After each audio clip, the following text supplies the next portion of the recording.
we really are not meant to do life alone. Groups, I think, are the future of mental health in a lot of ways. But for some reason, I think people think that they can just kind of think their way out of a bad mood, or like you can think your way out of depression or anxiety. And it is not at all the case that you can do that.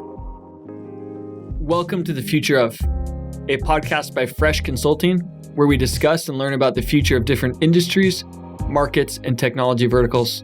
Together, we'll chat with leaders and experts in the field and discuss how we can shape the future human experience. I'm your host, Jeff Dance.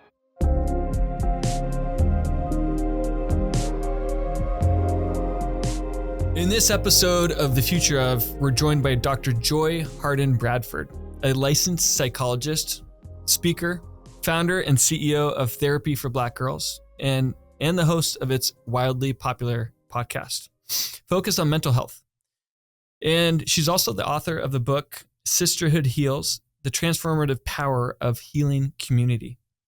Her work obviously focuses on making mental health relevant and accessible. And today we're excited to talk to her about the future of mental health. Thanks for being here with us, Joy. Thanks so much for having me, Jeff. It's a pleasure.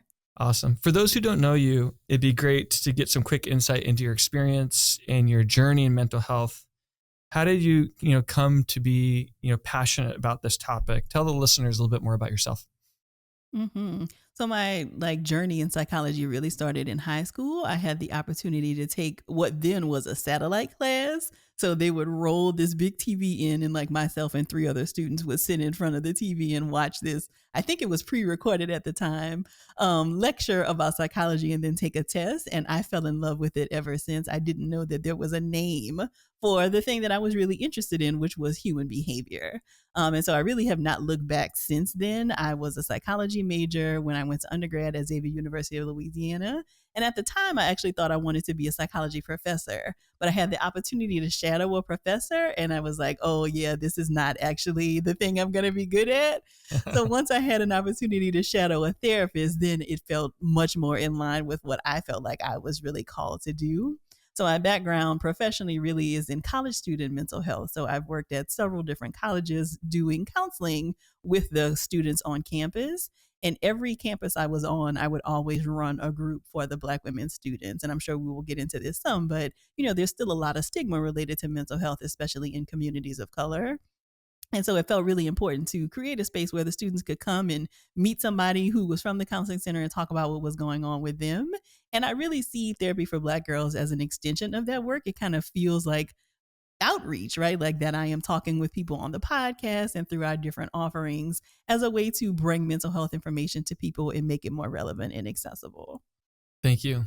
That's so lovely. Your work is so meaningful, and it's been fun to work together. We really appreciate your leadership and all the good that you're doing, and how you're mixing that in with your profession and your leadership and this great organization. It's really amazing. It's fun that your name also has this aspect tied to your work. Dr. Joy is such a fun name, and I've been studying the difference between joy and happiness, and this notion that happiness can often be short term, but joy can be more long term, and it can have highs and lows, and hard times, and you could still have joy, even though you're going through something hard. And so it's just unique that you're a leader in this space with that fun and beautiful name. So thank you. Thank you. Let's start with some statistics and just kind of start about the current state. And the crisis that we're becoming more and more aware of, especially kind of coming out of the pandemic. The state of mental health in America 2024 says that 23% of adults experienced mental illness in the past year. That's 60 million Americans, and that 1 in 4 adults have frequent mental distress but couldn't see a doctor due to cost. Another report said that 90% of the public think we are in a mental health crisis in the United States, with half of young adults reporting that they have felt either anxious or had undue kind of stress in the past year. That was from a Kaiser Family Foundation study in 2022. But there's this element of care where, a third of respondents could not get the mental sort of healthcare services they needed. Even with that shortage of care, there's been reported of even strikes by mental health care professionals, given that they've been so overloaded. And one survey found that 60% of psychologists reported no openings for new patients. So we have sort of rise in the issue, but also a shortage of resources.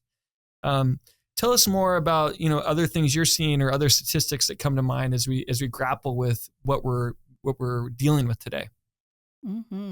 Yeah, I think that those statistics are particularly poignant and I think realistic and in line with what I've been seeing and in talking with colleagues, what they've been seeing. I do think it's important to think about like where we are in time in terms of kind of coming out of the pandemic and how that was such a, I think, igniter of mental health concerns for lots of people. So very early in the pandemic, I think that there was a stat that talked about like the first month of the pandemic that the word anxiety had been searched 16 million times.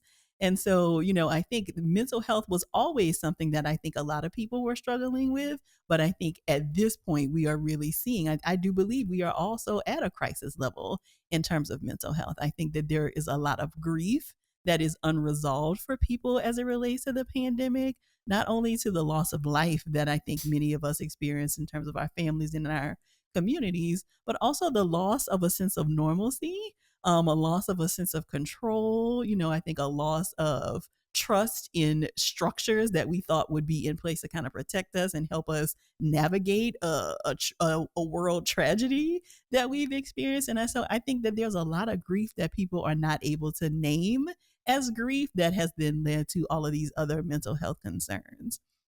And I think, a lot of people did lose people. And so, what does it do? What does it mean to kind of like pick up the pieces after there has been a major loss in your family or in your community?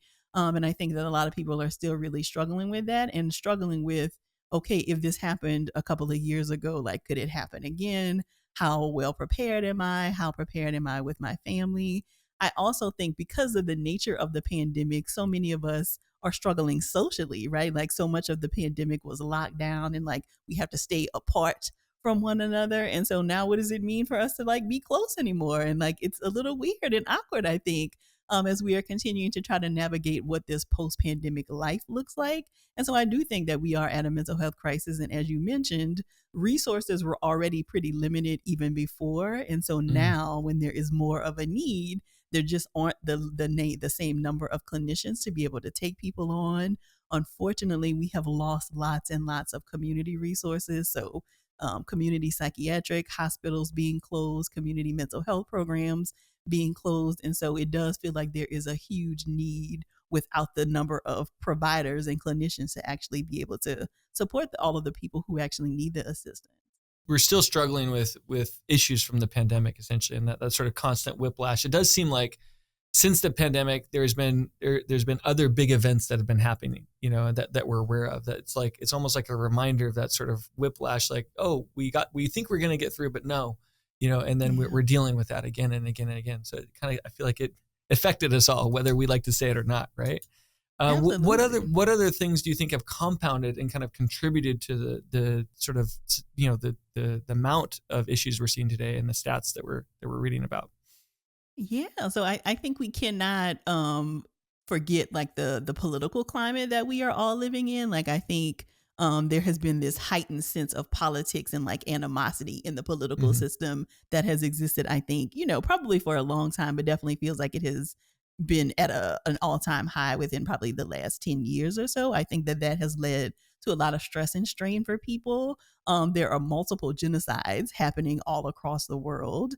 And I think, bad stuff was always happening, but I think because of technology, and I know we're going to get into this, and because like the access that we have to what's happening in so many different parts of the world, we are just much more aware of all of the suffering and like the awful things that are happening in the world. And so a lot of the conversation in the field is about how our psyches have not actually caught up to where we are in terms of technology. Like we are not actually built to be able to withstand and to bear witness to the level of suffering that I think we are seeing. And so I Mm. think all of those things just naturally add to the cumulative stress that many people are experiencing.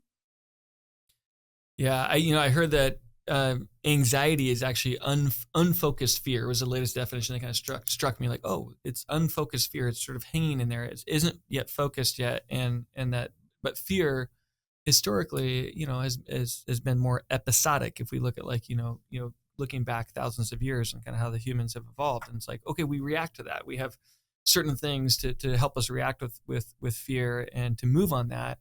But now we're living with like just constant drip of like things that we're hearing about or reading about or that we're seeing that kind of impacts this sort of like aspect of living with fear constantly, and that leads to like this anxiety. How are people dealing with that today? Hmm. Jeff, I just want to highlight the point that you mentioned in terms of like this kind of constant state of anxiety. So I have a colleague, Dr. Alicia Little, who gives this example of like how anxiety is pretty functional in our lives and why Mm-hmm. we are now at a state where I think a lot of us are not functioning, right? So the idea is that anxiety kind of develops to help you, like it has a purpose in that in the olden days, so to speak, right? Like if there was a bear in the wild, you need anxiety to like help you get out of danger, right? Like you want to be able to run away, you want to be able to hide, you want to be able to mobilize yourself, and anxiety is the part of the system that helps you to get out of the way of danger.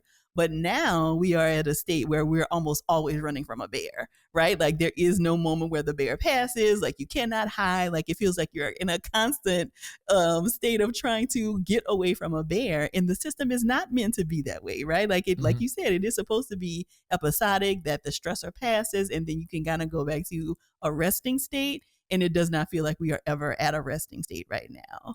And so one of the things that I am typically, really, really highly suggesting for people is to pay attention to their level of engagement with social media and just general media. Because again, I think that kind of continuing to see tragic news stories over and over again, we can begin to experience what is called vicarious trauma. So it Mm-hmm. almost feels as if we are at the scene of some tragic incident happening, even if we are thousands of miles away. And so it is really important to really kind of make sure that you are moderating and kind of having limits on how much media you are engaging with. I also think it's really important for people to just be able to talk with others about how they're feeling. I think a lot of us carry a lot of shame, or like there's a sense of loneliness, like we are the only one struggling with some particular thing. And then when we are able to say it out loud to a friend, to a therapist, or someone else who cares about us, we realize that we're not the only person who is feeling any kind of way, even if the circumstances are a little different. And so I think being able to get support and to talk with other people about how you're feeling also helps to manage anxiety. There's also an exercise that I typically suggest for people is to keep your receipts. And so what anxiety does is it that creates all these stories and narratives in our head that are often like the worst case scenario. And Mm-hmm. so if you check your receipts about whatever this thing is that you're worrying about, do you actually have any evidence to support the worry that you are currently having, right? So let's say, you typically are used to talking to your best friend all the time, but for some reason you call them one day and they like don't call you back. A lot of us with anxiety will ultimately go to, they're mad at me, I did something awful, Mm-hmm. right? But if we look at our receipts, do you actually have any evidence to support that your friend is mad at you? Could it be that they lost their phone charger, that they overslept, that they, kind of fell asleep and they thought they text you back? Like there could be lots of reasons why you have not heard from somebody, but anxiety then forces you into that worst case scenario. And so I think being able to kind of write down what evidence you have to support the worry can be a really good way to kind of realize that there is no real foundation, like that the anxiety is actually irrational. There is no real concern for you to worry about the thing that you're worrying about. That's great. I think there's some great tips in there, and a reminder for all of us to get sucked into some of the news cycle, which is so Mm. natural. It's like just on our Oh God, it's on our phones, it's on our TVs, and it's like we know it's what everywhere. sells, but that doom scrolling through like bad news in social platforms and in news platforms, what we think is just common news is like, oh, we're absorbing maybe 20 of those things a day, and it's like it's just hanging in here, going like, what if we get rolled into a nuclear warfare, or but we see our local news and our Yes. maybe our county news, and then our national news, and then the world news, and it's like it's all there, right? And it's All like bad. and it's like I actually did an experiment where I said, okay, I'm gonna buy a magazine, and that gives me the news like every couple weeks, and I'm gonna try not to look at my phone. I felt remarkably better, and it was just like, but then I still got sucked back in, but then like, oh, I got to remember, and so I had to create some commitments. It was hard, actually. It was hard not to like Mm-hmm. get to look at my phone and see some of that news, but I noticed it in my head for sure. We've seen a lot of books come out around modern day parenting and kind of helicopter parenting. And do you believe that how we're parenting today is also contributing to the mental health issues that are rising? Oh, absolutely. I mean, I think it's so interesting. There's a lot about the Surgeon General. I think I really appreciate his attention to mental health concerns because he's talked about like the epidemic with loneliness and really named that as a public health concern. And more recently, he has talked about this parental stress that is Mm-hmm. actually leading to mental health concerns for parents, right? And I think that there is so much about it's so funny because I just left lunch with a friend. And we were talking about like parenting and like how it feels like the way we are parenting is very, very different than the way our parents parented.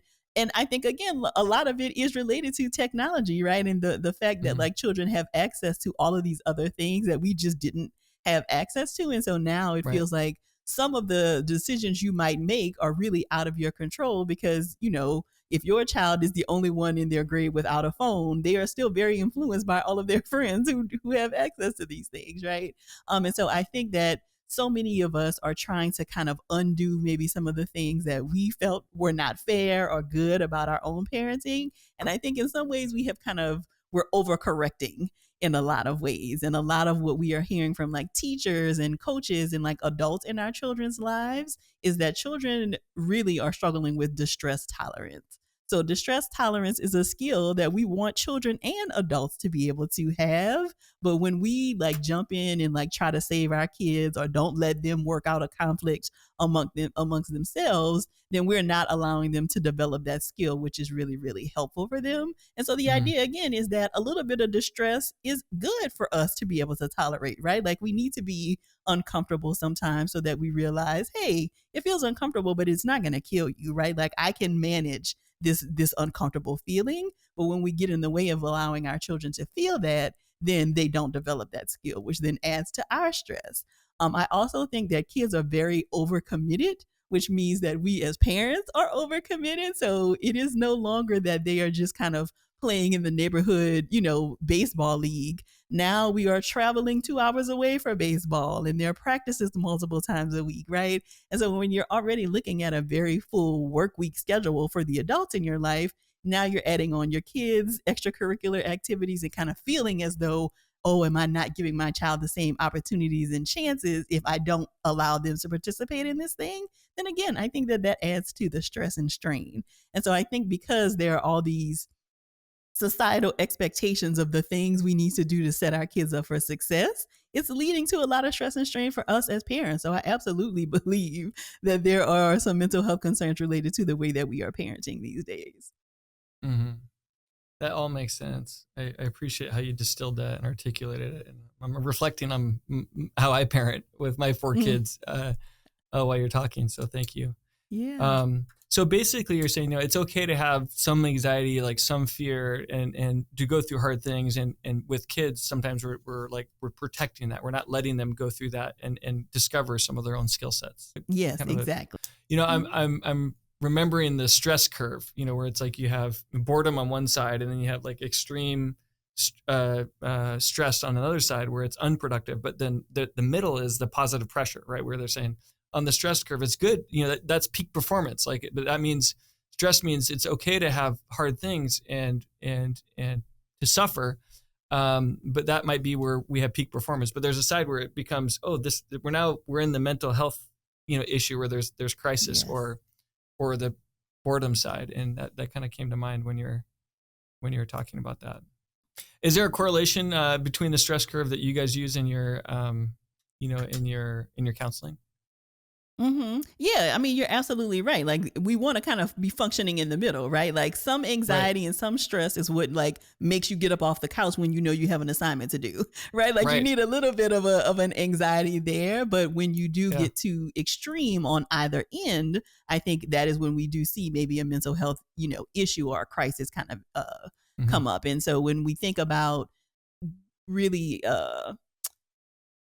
I think a good way to kind of think about like, okay, am I entering a place where I may need some additional support is when you see anxiety, depression, other kinds of things interfere with your activities of daily living, right? So Right. is it difficult now for you to go to work or to go to school? Are you not enjoying things that you used to enjoy? Like anytime you see that, okay, this is now crossed over to this is making it hard for me to kind of just function, Function. that I Yeah. think is an indication where we are at maybe a clinical level. Hmm. Yeah, I think it's hard to know, like, because we all have anxiety or fear or go through some hard times. It's hard to know where that line is. It's like, but I think the way you Right. articulate it's really good. That it ties into. I'm struggling to function in my everyday. Um, Exactly.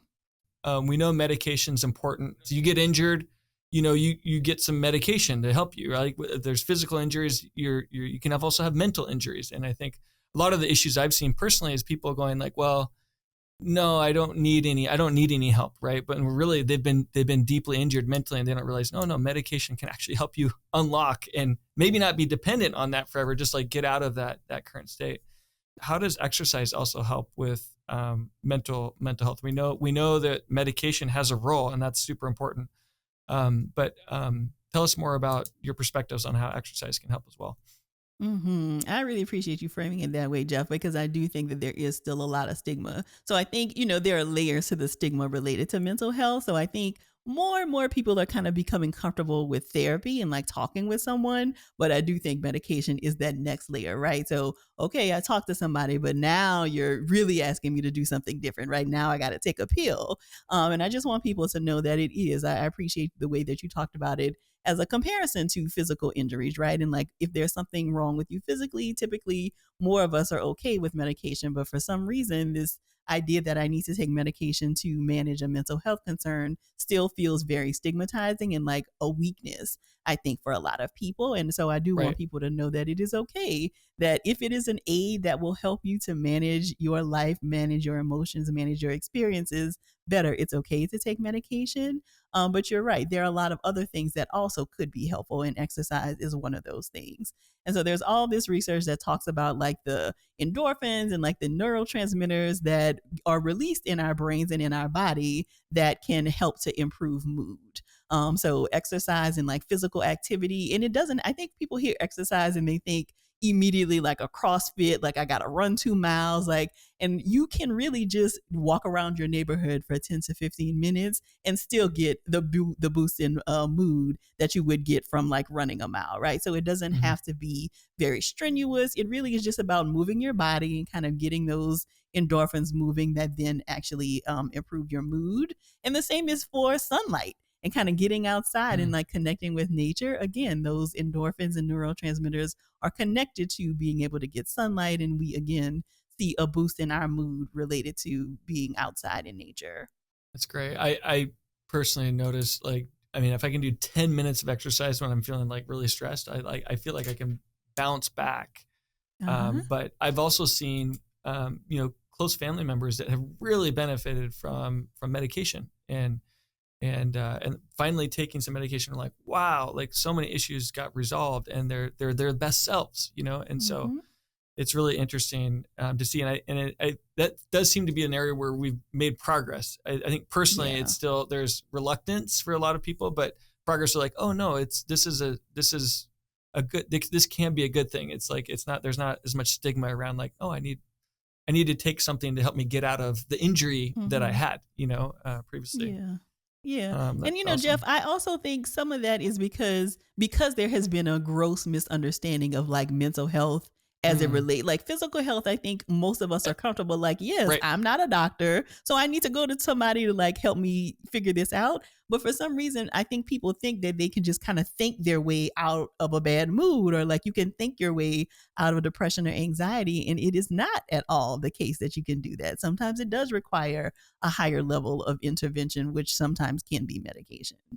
Community is also a big part of your mission, and from your organization, Therapy for Black Girls, to the podcast, your recent book. Tell us more about how community and relationships help with mental issues. Yeah, and going back to some of the early comments where you're talking about, the Surgeon General talking about loneliness being an epidemic, we really are Mm. not meant to do life alone, right? Like it is much more rewarding, much more fulfilling when we can do that with other people. And so I think again, there is something about knowing that there are people that you can rely on, people that can be accountable to you, and knowing that you are not alone with any particular struggle or experience that you're feeling. And that all only happens when we are in community with other people. So being able to ask other people for help, being able to help other people, checking on your neighbors checking on you, like all of those things I think are really, really important. And I think something else that happened with the pandemic is that like some of those micro interactions we were having with people, kind of like the barista who makes your coffee in the morning or the bus driver that you would see all the time, like a lot of that got disrupted. And so I think you don't often think about those things as being super meaningful until they are not there.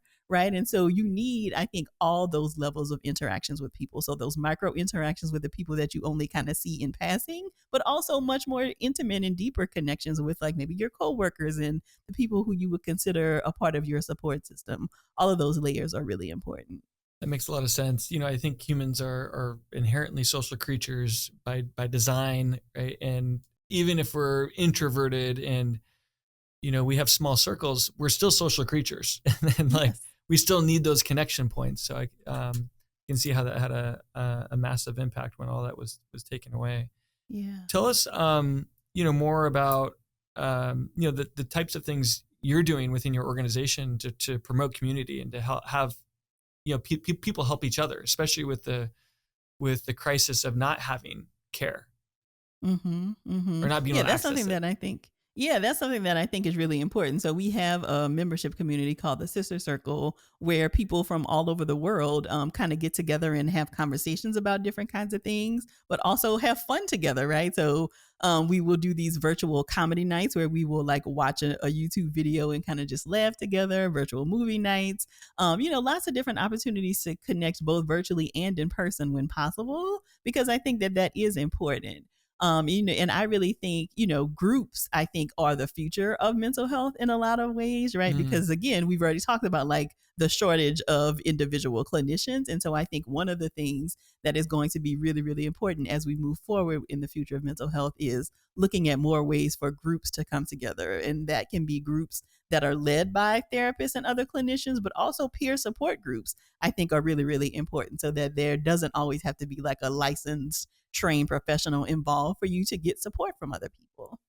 What other organizations, movements, or individual leaders are making a big positive impact on mental health? Yeah. So there's an organization out of LA called the Beam Collective that also do a lot of work with Black communities. And really, one of the things I really enjoy about the work they do is that they have a lot of these classes and workshops that help to look at like masculinity and how can we kind of really unpack the idea of masculinity and help to expand the idea of what masculinity is, and helping men to get connected to mental health resources, because I think that Mm. that has been a barrier, right? Like when we talk about stigma and this idea that you got to be strong and all of those things, that can really be a barrier for men to receive help. And so I really appreciate the work that Beam does there.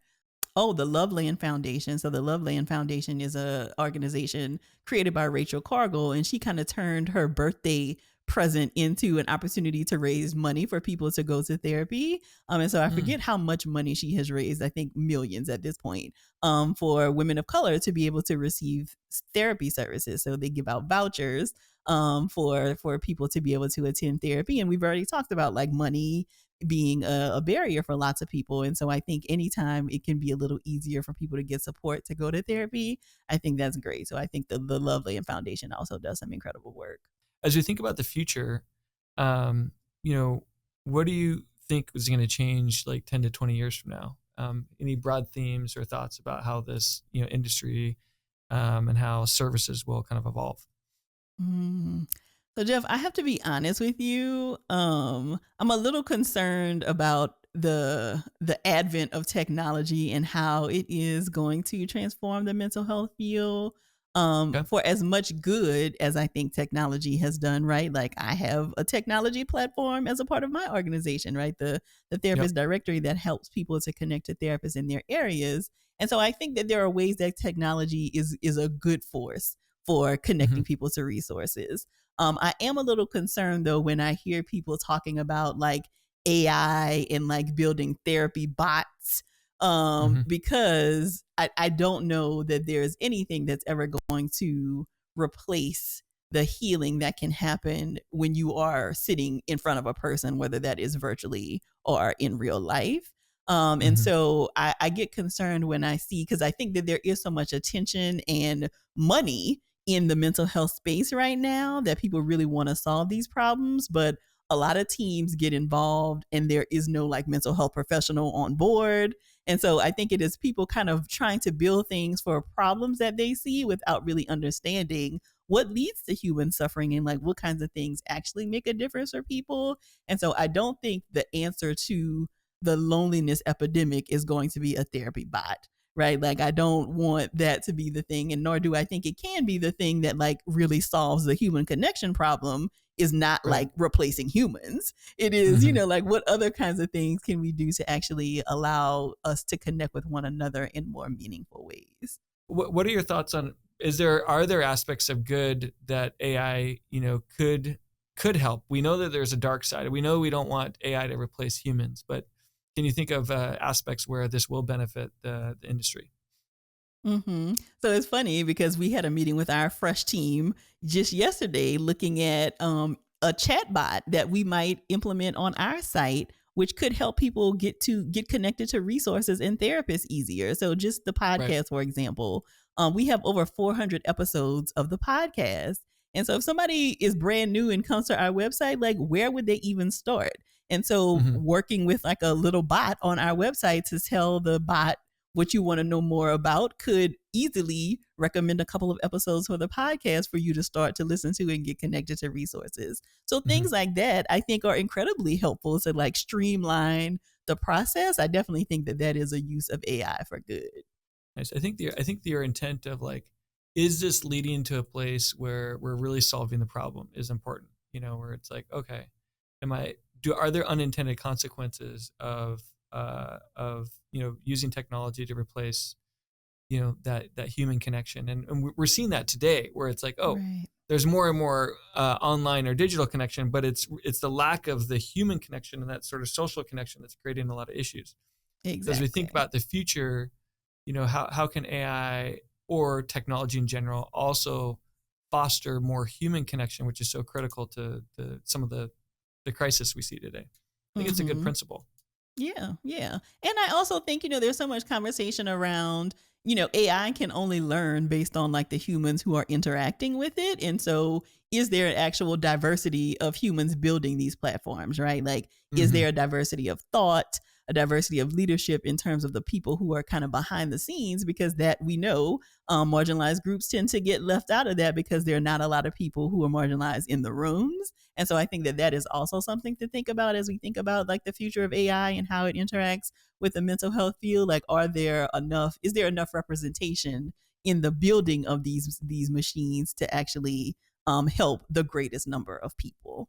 That's great. As we think about care being more equitable, do you have any other thoughts on like how technology, can in the future make it more equitable, given some of the divides, some of the issues we see today? Yeah, I do think having more diversity on the teams that are building is a great idea. But I also think like tech just tends to have a lot of money, right? Like tech Mm-hmm. companies, it just seems like there's always just money, it feels like, in that space. And so I would just like to see more donations to community mental health centers, and like donations from people who have these deep pockets to the people who are actually on the ground doing this work and that have been doing this work for some time. Mm-hmm. That makes sense. Versus Mm-hmm. pretending that they have the expertise just because they have some technology. Exactly. That's part of the intent of this podcast is to think about like how we design technology with intent and do it for good, right?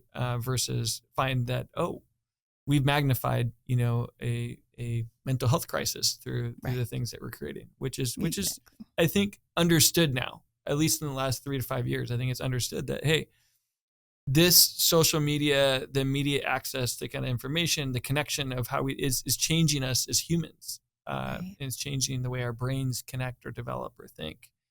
And we have to be more, we have to have more intent now that we're designing new things that are going to change the next 10 years, right? Mm-hmm. And I think AI is all in front of us right now, going like, whoa, Right. it's moving so fast. How do we get ahead of this and like do good, make sure that we're doing good? And I think that your organization, your leaders, you're in a great place to kind of think about that hybrid combination where good is on the other side. Mm-hmm. So what is your perspective on kind of some of the technology that exists today, some of the mobile apps that exist today, and how do we balance some of that innovation with safety? Mm-hmm. Yeah, you bring up a really good point there, Jeff. And I think one of the most important things, one of the key ways to kind of vet an app or some kind of program is to see whether there are actual licensed, trained clinicians on board, right? So is there a chief medical officer? Is there a chief mental health officer who's actually a part of the team that is integral to building the thing? But I do think, Mm-hmm. we've already talked about like the shortage of clinicians, and there are lots of apps and websites and other programs that are incredibly helpful, right? And even if sometimes people aren't even ready for therapy, and so can they get what they need from some other entity, which could be an app or some kind of other mobile program.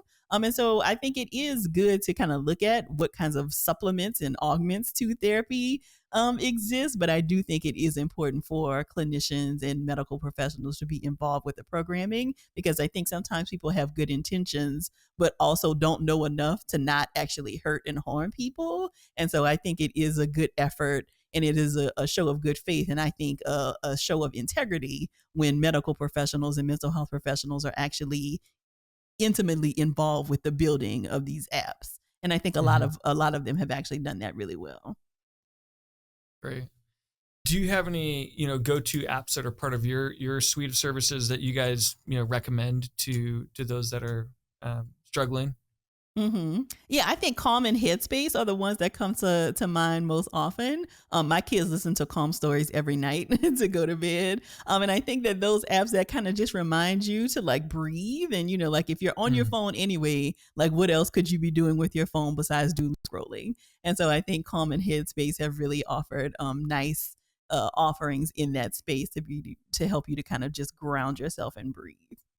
Uh, Mm-hmm. do you have other thoughts on the future of like, do you think things will get better? Do you think things will get worse? Do you see other technology playing a role? Just curious on, any other thoughts for the future.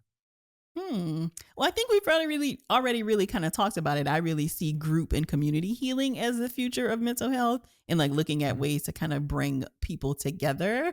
I feel like some of the technology beyond AI is above my pay grade, so there may be something else going on out there that I just don't know about. But I do know that technology will have a hand in building the future of mental health, and I just want to make sure that clinicians are actually involved in that process, so that, as you said, we can do good with the technology and not further harm people. Thank you. It seems Thank like you. there, we know that technology has caused issues, and then we're trying to solve some of those problems with technology as With well, right? more It's like, technology. is it like a cycle where we're creating more technology, but then we're creating more technology to solve the problems, and then are we getting stuck in the technology versus just disconnecting, and saying, Right. hey, let me Yeah. go talk to people in person. Let me go talk to my neighbor. Let me go, Mm-hmm. hang out with a circle of friends. Let me go out in nature. Let me go for a walk, right? Like, Yeah. I think it's a and I both think, and. yeah, it's an and. It's Mm-hmm. not an or. It's an and. Yes, Yeah, exactly. I'm with you. Exactly. Mm-hmm. Great. Well, to wrap up, just have a few more questions. This has been a really interesting conversation. I've learned a lot. as we think about some resources for those that are on the show and maybe struggling, do you have any books you would recommend for navigating? I asked you about a couple apps, but what about any books to kind of better understand this space of mental health? And your organization is a resource, but do you often things that you think have distilled some of the issues or solutions? Anything come to mind? So one book that I really enjoy is What Happened to You. So that is Oprah Winfrey's book. But I think that that is a good primer for people, just in helping them to understand that, like, when you are struggling, there are often things that have happened to you. And so I think it really kind of helps to normalize struggles that people may be experiencing. So I think that that's a really good one. That's all I'm thinking of right now. Okay, that's great. What's been one of the most rewarding experiences for you, just being in the space and having a career centered around this? I think every time I get an email, or like I run into somebody like in an airport or at a speaking engagement, and they talk about using our therapist directory to connect with a therapist in their area, I never get tired of hearing that story, because I think that in my wildest dreams, I did not imagine creating something that has the impact that the therapist directory has. And so I think that that has been the most rewarding experience for me. Dr. Joy, thanks so much for being on here, being on the show with us, for your leadership, for your passion. It's been great having you. Thank you, Jeff. Thank you for having me.